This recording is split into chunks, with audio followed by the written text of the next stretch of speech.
নজর রাখবো পরবর্তী সংবাদে।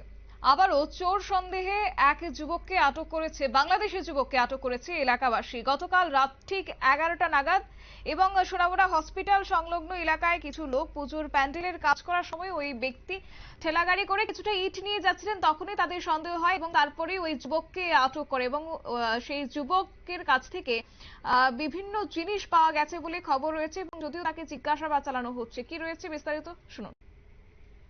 সমস্যা বিদ্যালয় সংলগ্ন এখানে পূজার কাজ করতেছে, এমন সময় একটা ঠেলা ওই দিক থেকে আসতেছে, আইসা সন্দেহ হয়েছে গাড়িটার ভিতরে আপনার ইট, দাও, দড়ি, বিভিন্ন রকমের চাকু দেখিয়া সন্দেহ হয়েছে। সন্দেহ হওয়ার পরে তারা জিজ্ঞাসা করা হয়েছে, লাইট একটা পাওয়া গেছে। তারপরে সন্দেহ হওয়াতে তারা জিজ্ঞাসা করাতে তার বাড়ি বলছে তামসা বাড়ি। তখন ঠিক আছে তামসা বাড়ি কোন বাড়ি, আমি নিয়ে আইতেছি আমার ভাইয়েরই।